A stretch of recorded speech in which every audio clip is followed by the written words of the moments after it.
अस्सलाम वालेकुम everyone. I hope कि आप लोग सब ठीक होंगे। अच्छा, आज का जो लेक्चर है वो हमारा पार्ट 2 है ऑन द प्रोग्रामिंग ऑफ कूडा।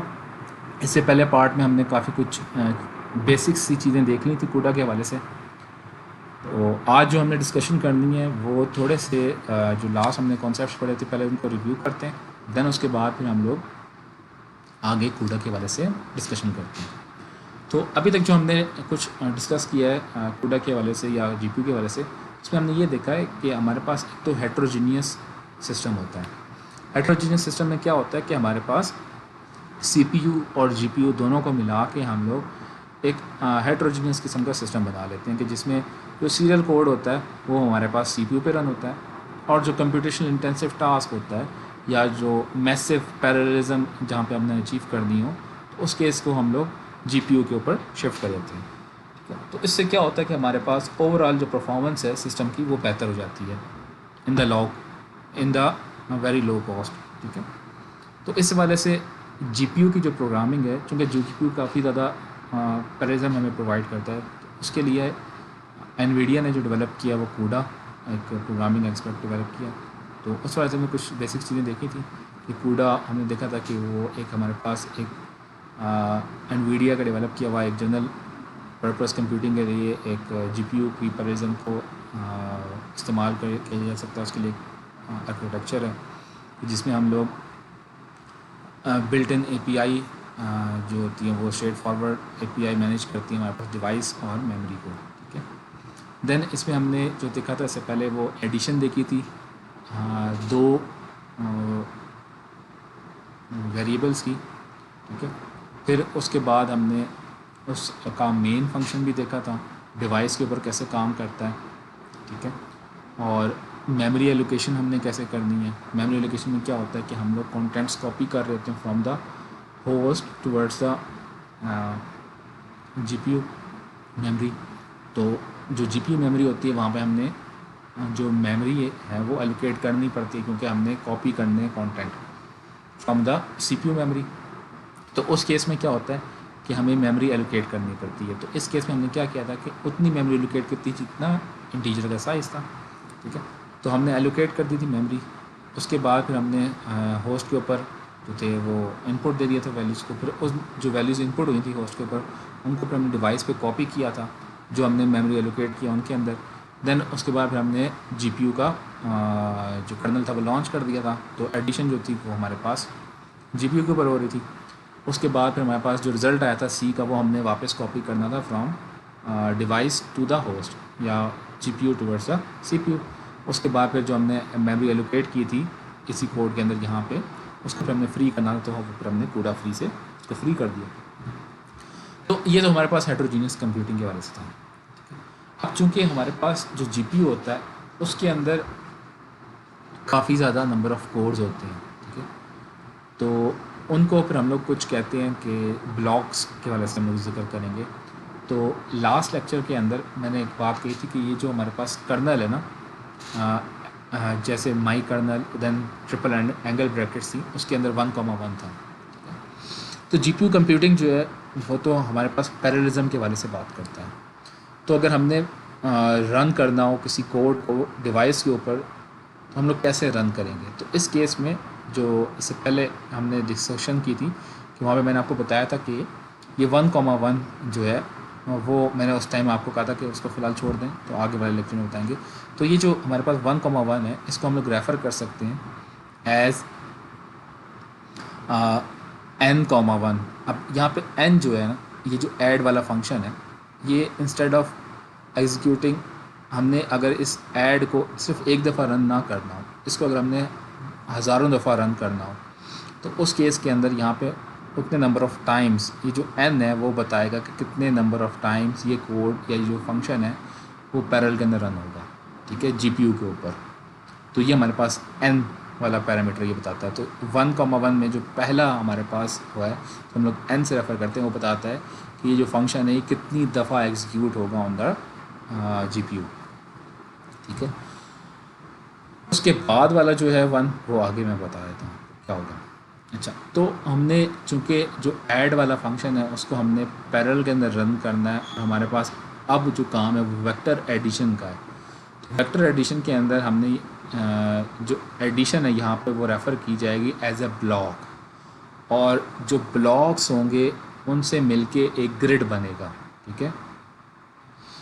तो इसका मतलब क्योंकि हमारे पास जो जीपीयू होता है उसके अंदर नंबर ऑफ़ कोर्स बहुत ज़्यादा होती हैं, उस केस के अंदर उनको हम लोग ब्लॉक कहते हैं, और वैसे काफ़ी ज़्यादा नंबर ऑफ़ ब्लॉक्स मिलके हमारे पास वो एक ग्रिड बनाते हैं। तो अब हमने चूँकि जो प्रोग्राम है या जो हमारे पास वेरिएबल्स होते हैं उनको हमने रन करना होगा ऑन द जीपीयू, तो उसमें हमें ब्लॉक का इंडेक्स पता होना चाहिए। तो ब्लॉक आईडी या ब्लॉक इंडेक्स हमें कैसे पता चलेगा, तो उसके लिए हमारे पास ब्लॉक आईडी एक्स, देन जो ब्लॉक आईडी एक्स है इसको हम लोग यूज़ कर रहे हैं to index into the array and each block handles a different index, ठीक है। तो ये हमारे पास जैसे हमने उनको रेफ़र कर दिया कि जैसे सपोज़ जो डिवाइस है उसके ऊपर जो ईच ब्लॉक जो है वो एग्जीक्यूट करेगा पैरेलल के अंदर। तो जैसे हमारे पास सपोज़ 4 ब्लॉक्स हैं, तो जो 0th ब्लॉक होगा वो 0th इंडेक्स को रन कर रहा होगा, इसी तरह फर्स्ट ब्लॉक जो होगा वो फर्स्ट इंडेक्स को, इसी तरह सेकंड, थर्ड। तो हमारे पास ये चारों ब्लॉक्स एग्जीक्यूट हो जाएंगे पैरेलल के अंदर। ये तो जस्ट सिंपल सी ब्लॉक की बात है। अब हम लोग बात करें उस वापस कर्नल की जो हमारे पास ऐड वाला था, तो उसमें हमें थोड़ी सी मॉडिफिकेशन करनी पड़ेगी, क्योंकि उसमें हमें ब्लॉक आईडी बताना पड़ेगा कि जो हमारा वेरिएबल सी है, ए है और बी है, वो कैसे हमारे पास कौन सी ब्लॉक आईडी के ऊपर रहना चाहिए। तो हमारे पास जो मेन है वो थोड़ा सा मॉडिफाई हो जाएगा। यहाँ पे हम लोग पहले एक मैंने वेरिएबल से डिफ़ाइन कर देंगे 512 को मैंने एन डिफ़ाइन कर दिया, ठीक है। एन जो था वो मैंने आपको बता दिया कि नंबर ऑफ़ एग्जीक्यूशन उस एडिशन के फंक्शन की, या जो फंक्शन है उसकी। यहाँ पे जो एन है वो 512 है। इसका मतलब है कि ये जो ऐड वाला फंक्शन है 512 दफ़ा रन होगा। तो अब साइज़ जो होगा वो n multiply by size of integer हो जाएगा, ठीक है। तो साइज़ आ गया हमारे पास, इतनी एलोकेट कर दी मेमोरी। देन जो अब हमारे पास होस्ट कॉपीज़ हैं ए बी सी और इनपुट वैल्यूज़ जो हैं वो हमने उनको सेट करना होगा। तो वो कुछ इस तरह से सेट की जाएंगी, ठीक है। उनके लिए स्पेस एलोकेट करनी पड़ेगी, ठीक हो गया। उसके बाद वाला जो मेमोरी कॉपी वाला है वो तो वैसे के वैसा रहेगा। देन उसके बाद हमारे पास जो फंक्शन है वो एडिशन वाला जो है वो n,1 होगा। n जो है वो 512 यहाँ पे कॉल होगा, ठीक है। देन उसके बाद फ्री हम लोग करेंगे डिवाइस को भी, और फिर हमारे पास होस्ट को भी हमने फ्री करना है। तो पहले होस्ट को हम लोग फ्री करेंगे, फ्री ए बी सी, क्योंकि हमने यहाँ पे उनको वही सेम एलोकेशन की है, और उनकी इनपुट वैल्यूज़ को हमने चूँकि ए को रैंडम इनपुट दी है, बी को भी रैंडम इनपुट दी है, साइज़ ऑफ n, ठीक है। n के कॉमा n उनका साइज़ है, ठीक है।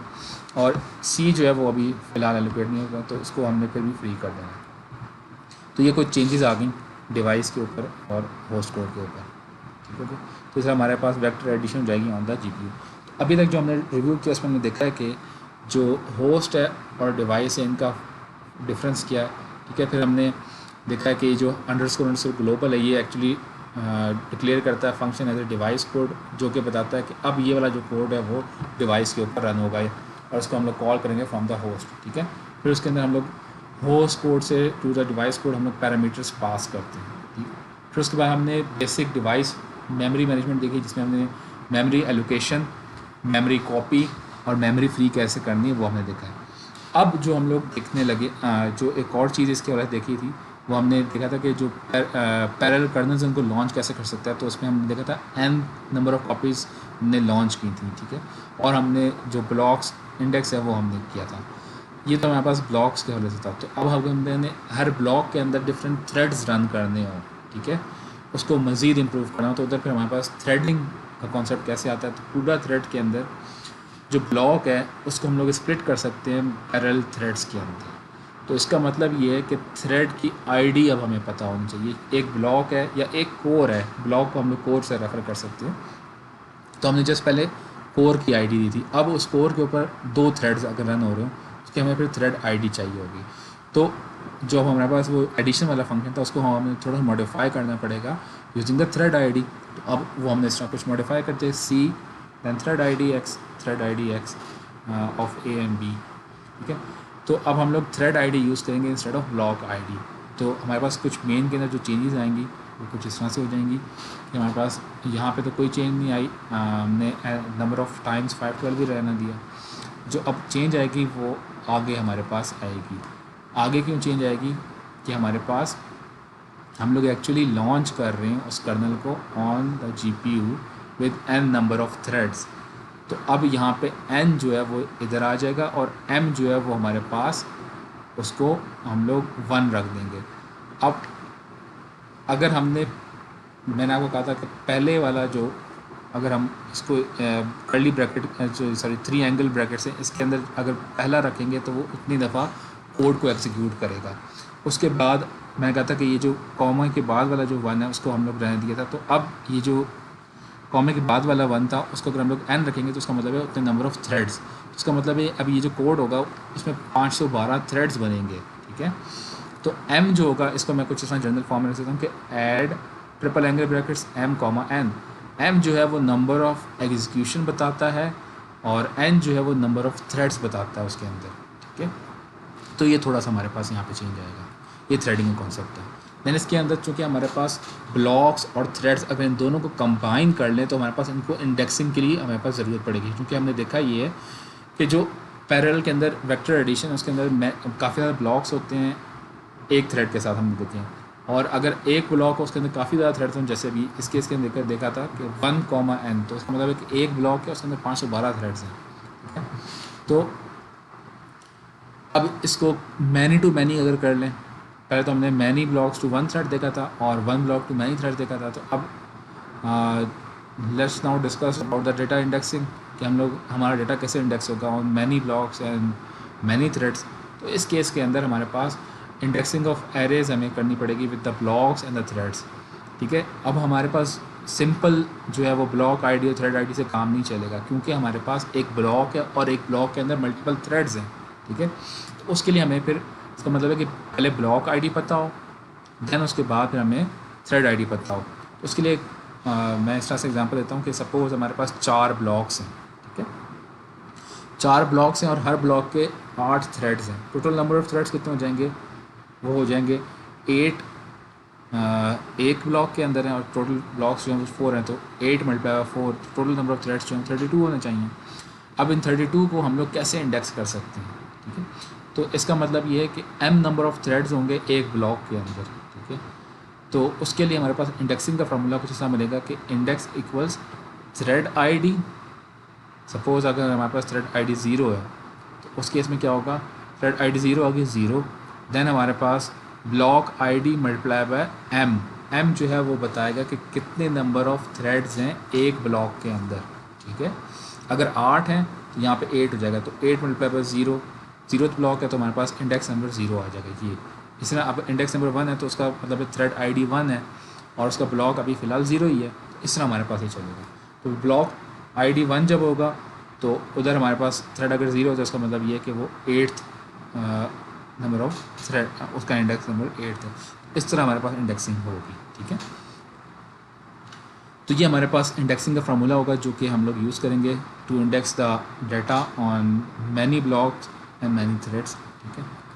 तो इसकी एग्जांपल कुछ तरह देख लेते हैं कि अगर सपोज़ हमने एक थ्रेड रीड करना हो इस रेड एलिमेंट से, तो उसके लिए हमें कैसे रीड करना होगा।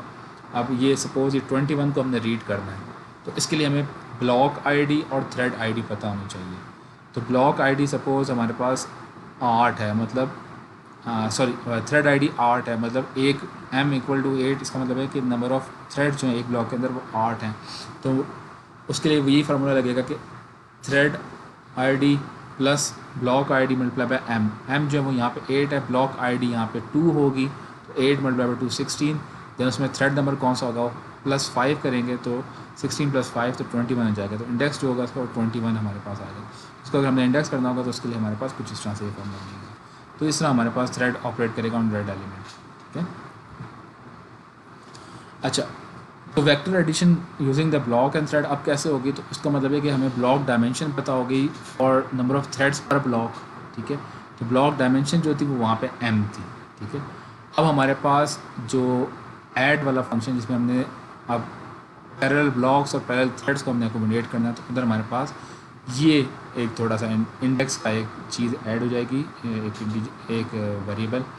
तो मेन के अंदर क्या कुछ हमें चेंज करना पड़ेगा, ये तो हमारे पास होता है ना ग्लोबल वाला जो कर्नल है, वो वाला फंक्शन, उसमें हमें ये चेंज करना पड़ेगा। जो हमारे पास मेन है उसके अंदर कुछ चेंज आएगी, तो इसमें हमें एंड डिफाइन करना पड़ेगा, जो कि नंबर ऑफ़ थ्रेड्स हैं, और थ्रेड पर ब्लॉक जो है वो आ गए।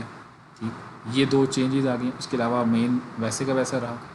फिर इसके बाद जो हमें चेंज करना पड़ेगा वो जब हमने ऐड के कर्नल को लॉन्च करना है, तो उधर and divide by threads number of blocks, कितनी दफ़ा उसको एग्जीक्यूट करना है, और नंबर ऑफ़ थ्रेड्स पर ब्लॉक कितने हैं। तो ये दो चीज़ें हमारे पास वहाँ पे चेंज आएंगी। तो इस तरह जो है हमारे पास ये जो अब कोड है वो मल्टीपल ब्लॉक्स के ऊपर रन हो सकता है और मल्टीपल थ्रेड्स के ऊपर रन हो सकता है, just addition of two vectors. ठीक है, तो अभी तक जो हमने देखा उसको रिव्यू अगर करें तो हमने ये देखा है कि हम जो कर्नल है उसको हम लोग लॉन्च कर रहे हैं विद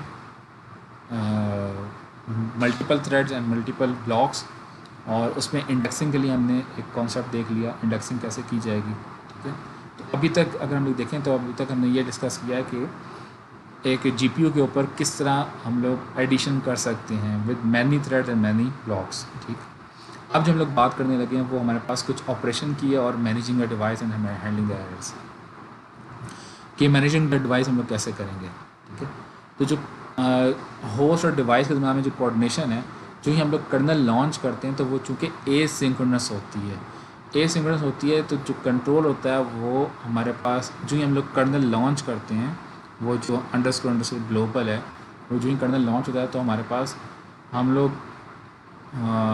एसिंक्रोनस होने का मतलब ये है कि सीपीयू अपना काम करता रहेगा और जो जीपीयू है वो अपना काम करता रहेगा, मगर वो जो कंटेंट है वो कॉपी हो जाएंगे from CPU memory towards the GPU memory, मगर बाकी जो काम है वो सीपीयू अपना काम करता रहेगा और जो कंट्रोल होगा वो वापस रिटर्न हो जाएगा सीपीयू के पास। ठीक है, हाँ, सीपीयू को जो सिंक्रोनाइज़ करने की ज़रूरत है, रिजल्ट्स को इस्तेमाल करने से पहले जो जीपीयू की तरफ से आ रहे होंगे वो हमारे पास मैम कॉपी का है, जो कि एक्चुअली कॉपी कर रहा होगा, कूडा कॉल है एक्चुअली जो कॉपी कर रहा होगा from host to the device या डिवाइस टू द होस्ट।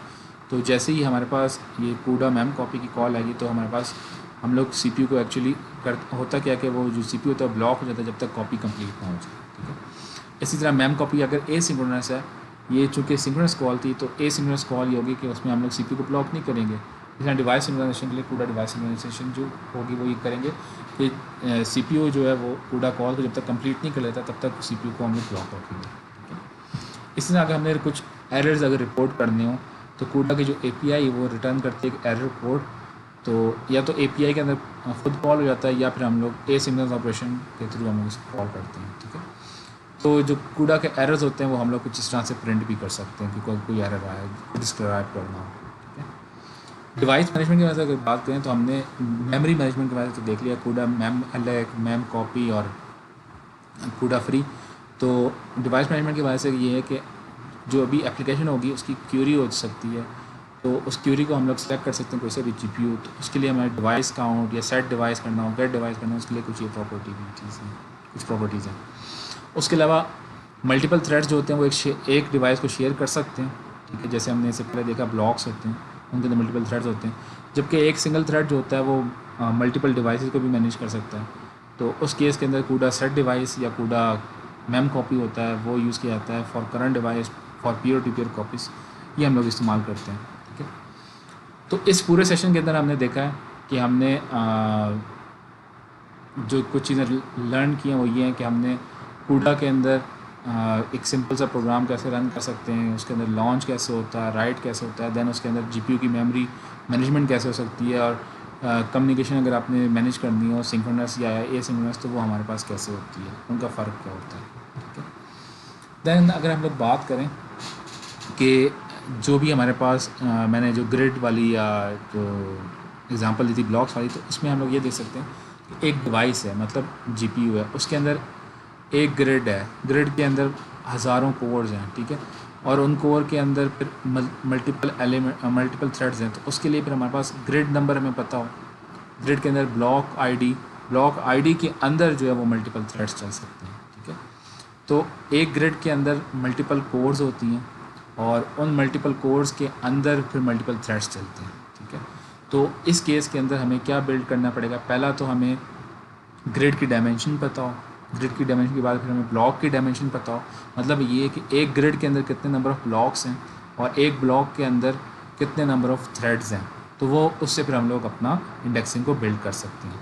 अच्छा, जो कुछ चीज़ें हमने इसमें स्किप की हैं वो कुछ कूडा की जो एडवांस प्रोग्रामिंग एग्जांपल्स हैं वो आप देख सकते हो, या कूडा जून जो है डेवलपर जून, वहाँ पे आप देख के इसके हवाले से मज़ीद ट्रेनिंग या वेबिनार्स वगैरह आप अटेंड कर सकते हो। तो ये था कुछ हवाले से कूडा का। तो आई होप कि अगर आपको कुछ सब कुछ समझ आ गया होगा। अगर आपको नहीं समझ आया तो फिर आप लोग लाइव सेशन में मुझसे पूछ सकते हैं। ओके जी, अल्लाह हाफ़िज़ फॉर द नाउ।